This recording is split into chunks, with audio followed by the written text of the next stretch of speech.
श्रावण सोमवार व्रत कथा।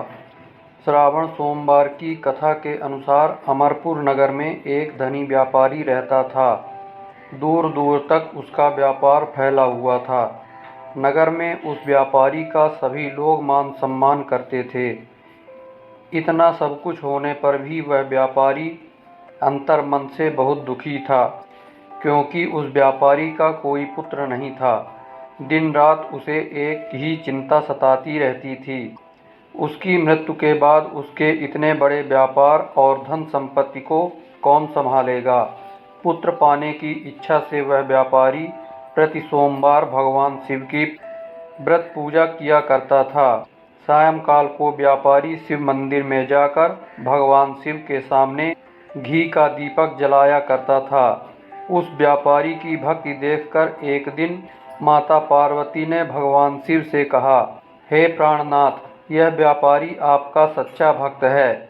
कितने दिनों से यह सोमवार का व्रत और पूजा नियमित कर रहा है।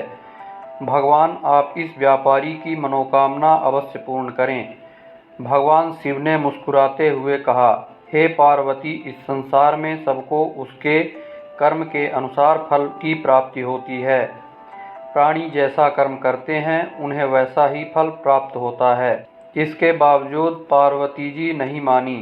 उन्होंने आग्रह करते हुए कहा, नहीं प्राणनाथ, आपको इस व्यापारी की इच्छा पूरी करनी ही पड़ेगी। यह आपका अनन्य भक्त है, प्रति सोमवार आपका विधिवत व्रत रखता है और पूजा अर्चना के बाद आपको भोग लगाकर एक समय भोजन ग्रहण करता है। आपको इसे पुत्र प्राप्ति का वरदान देना ही होगा। पार्वती का इतना आग्रह देखकर भगवान शिव ने कहा, तुम्हारे आग्रह पर मैं इस व्यापारी को पुत्र प्राप्ति का वरदान देता हूँ, लेकिन इसका पुत्र 16 वर्ष से अधिक जीवित नहीं रहेगा। उसी रात भगवान शिव ने स्वप्न में उस व्यापारी को दर्शन देकर उसे पुत्र प्राप्ति का वरदान दिया और उसके पुत्र के 16 वर्ष तक जीवित रहने की बात भी बताई। भगवान के वरदान से व्यापारी को खुशी तो हुई, लेकिन पुत्र की अल्पायु की चिंता ने उस खुशी को नष्ट कर दिया। व्यापारी पहले की तरह सोमवार का विधिवत व्रत करता रहा। कुछ महीने पश्चात उसके घर अति सुंदर पुत्र उत्पन्न हुआ। पुत्र जन्म से व्यापारी के घर में खुशियां भर गई। बहुत धूमधाम से पुत्र जन्म का समारोह मनाया गया। व्यापारी को पुत्र जन्म की अधिक खुशी नहीं हुई, क्योंकि उसे पुत्र की अल्पायु के रहस्य का पता था। यह रहस्य घर में किसी को नहीं मालूम था। विद्वान ब्राह्मणों ने उस पुत्र का नाम अमर रखा। जब अमर 12 वर्ष का हुआ तो शिक्षा के लिए उसे वाराणसी भेजने का निश्चय किया। व्यापारी ने अमर के मामा दीपचंद्र को बुलाया और कहा कि अमर को शिक्षा प्राप्त करने के लिए वाराणसी छोड़ आओ। अमर अपने मामा के साथ शिक्षा प्राप्त करने के लिए चल दिया। रास्ते में जहाँ भी अमर और दीपचंद्र रात्रि विश्राम के लिए ठहरते, वहीं यज्ञ करते और ब्राह्मणों को भोजन कराते थे। लंबी यात्रा के बाद अमर और दीपचंद्र एक नगर में पहुँचे। उस नगर के राजा की कन्या के विवाह की खुशी में पूरे नगर को सजाया गया था।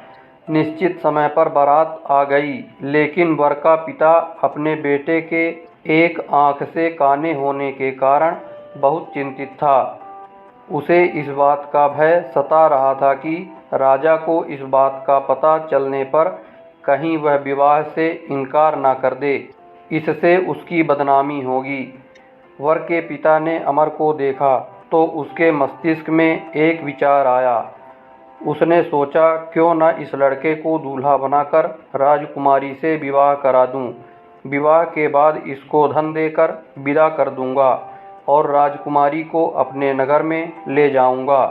वर के पिता ने इसी संबंध में अमर और दीपचंद से बात की। दीपचंद ने धन मिलने के लालच में वर के पिता की बात स्वीकार कर ली। अमर को दूल्हे के वस्त्र पहनाकर राजकुमारी चंद्रिका से विवाह करा दिया गया। राजा ने बहुत सा धन देकर राजकुमारी को विदा किया। अमर जब लौट रहा था तो सच नहीं छिपा सका और उसने राजकुमारी की ओढ़नी पर लिख दिया, राजकुमारी चंद्रिका, तुम्हारा विवाह तो मेरे साथ हुआ था। मैं तो वाराणसी में शिक्षा प्राप्त करने जा रहा हूँ। अब तुम्हें जिस नवयुवक की पत्नी बनना पड़ेगा वह कान्हा है। जब राजकुमारी ने अपनी ओढ़नी पर लिखा हुआ पढ़ा तो उसने काने लड़के के साथ जाने से इनकार कर दिया। राजा ने सब बातें जानकर राजकुमारी को महल में रख लिया। उधर अमर अपने मामा दीपचंद के साथ वाराणसी पहुंच गया। अमर ने गुरुकुल में पढ़ना शुरू कर दिया। जब अमर की आयु 16 वर्ष पूरी हुई तो उसने एक यज्ञ किया। यज्ञ की समाप्ति पर ब्राह्मणों को भोजन कराया और खूब अन्न वस्त्र दान किए। रात को अमर अपने शयन कक्ष में सो गया। शिव के वरदान के अनुसार शयनावस्था में ही अमर के प्राण पखेरु उड़ गए। सूर्योदय पर मामा अमर को मृत देखकर रोने पीटने लगा। आसपास के लोग भी एकत्र होकर दुख प्रकट करने लगे। मामा के रोने विलाप करने के स्वसमीप से गुजरते हुए भगवान शिव और माता पार्वती ने भी सुने। पार्वती जी ने भगवान से कहा, प्राणनाथ, मुझसे इसके रोने के स्वर सहन नहीं हो रहे हैं। आप इस व्यक्ति के कष्ट अवश्य दूर करें। भगवान शिव ने पार्वती जी के साथ अदृश्य रूप में समीप जाकर अमर को देखा तो पार्वती जी से बोले, पार्वती, यह तो उसी व्यापारी का पुत्र है। मैंने इसे 16 वर्ष की आयु का वरदान दिया था। इसकी आयु तो पूरी हो गई। पार्वती जी ने फिर भगवान शिव से निवेदन किया, हे प्राणनाथ, आप इस लड़के को जीवित करें, नहीं तो इसके माता पिता पुत्र की मृत्यु के कारण रो रो कर अपने प्राणों का त्याग कर देंगे।